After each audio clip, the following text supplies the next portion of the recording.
Pemirsa, kita akan ajak Anda pemirsa untuk memantau atau menganalisa bersama dengan Bambang Nurdiansyah, mantan pemain tim nasional yang tentunya juga sudah menyaksikan laga pada malam hari ini. Coach Banur, selamat malam. Malam, Mbak. Coach, ini jadi bagaimana melihat pertandingan yang berlangsung 2-0 dari Indonesia harus mengaku kalah dari Uzbekistan. Bagaimana menganalisa pertandingan sejauh ini? Pertama-tama saya akan sampaikan terima kasih adik-adik kita sudah berjuang sekuat tenaga dan prestasi juga sudah mereka capai masuk semifinal saat ini. Tetapi jujur diakui dalam pertandingan ini Uzbek memang kelasnya di atas kita. Jadi masih ada kesempatan untuk pertandingan nanti di peringkat ketiga. Mudah-mudahan anak-anak adik-adik kita performanya tetap terjaga. Itu saja, karena memang kalau saya lihat Uzbek jauh lebih bagus kualitasnya secara tim maupun individu dari anak-anak timnas 23. Tapi sekali lagi terima kasih perjuangannya adik-adikku, dan jangan putus asa, masih ada pertandingan untuk bahkan nanti ada playoff. Besok peringkat ketiga dan ada playoff. Kita lihat semua tadi bagaimana lagi tadi kita bikin gol ada di situ mempengaruhi pada sisi mental dari kita. Dan juga kita di babak kedua secara fisik pun kita kelihatan agak menurun, sehingga semua lini lapangan dikuasai dengan Uzbek. Jadi tetaplah kita berdoa supaya anak-anak kita dari kita ini bisa nanti di peringkat ketiga bisa lolos atau bahkan nanti playoff. Cuma begitu. Pastinya Bung, kita terus mendukung skuad Garuda karena ini belum berakhir. Tapi yang kemudian cukup menarik ya untuk di-highlight, apalagi tadi Bung sudah menyebutkan, ini mental kita sempat cukup drop ya, apalagi ada hasil keputusan misalnya di menit ke-61, tadi gol kita ini dianulir oleh wasit VAR, dan bahkan kena kartu merah juga ada pemain kita. Ini melihat kalau dari wasit VAR Thailand ini, bagaimana ini, Bung? Ya, saya tidak mau mengomentari itu ya, tapi saya cuman mau lebih ke permainan itu sendiri gitu, bahwa memang Uzbek keras gitu, dan anak-anak sudah cukup untuk melakukan atau menghadapi atau melawan Uzbek. Sekali lagi saya lihat ketika gol itu dianulir, itu secara fisik terutama itu kelihatannya drop banget anak-anak, karena kan dibikin gol itu tidak gampang, sulit gitu ya. Nah, tapi ketika ada keputusan seperti itu, ada semacam ya mental ya fisik menurun gitu.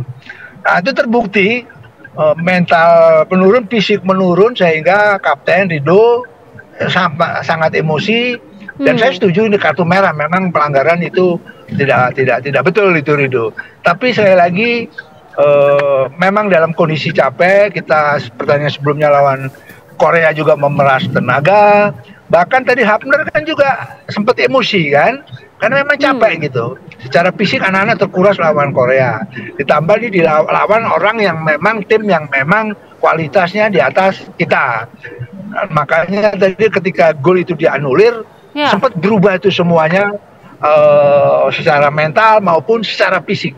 Oke, jadi bisa dibilang ini pada saat menit ke-61, pada saat gol ini akhirnya dianulir, ini berpengaruh sekali kepada mental skuad kita, bahkan jadi cukup berpengaruh terhadap performa kita seterusnya, begitu?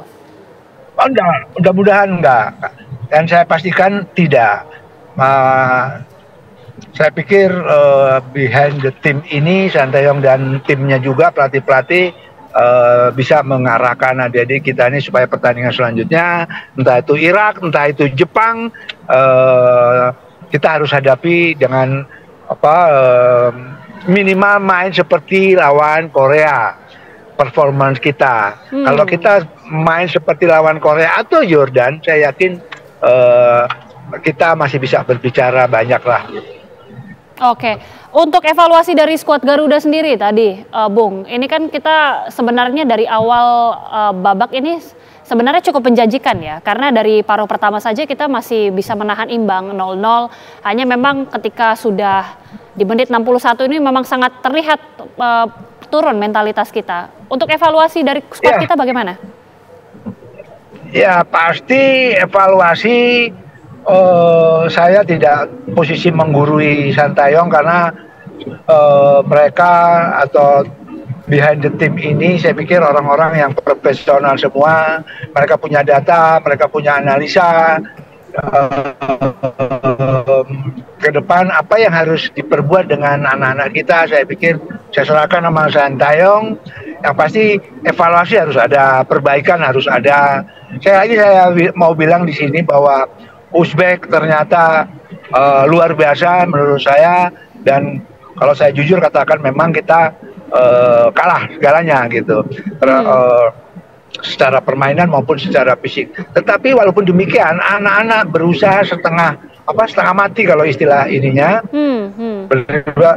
berusaha berjuang sedemikian rupa sehingga mendapat bisa mencuri gol yang akhirnya dianulir.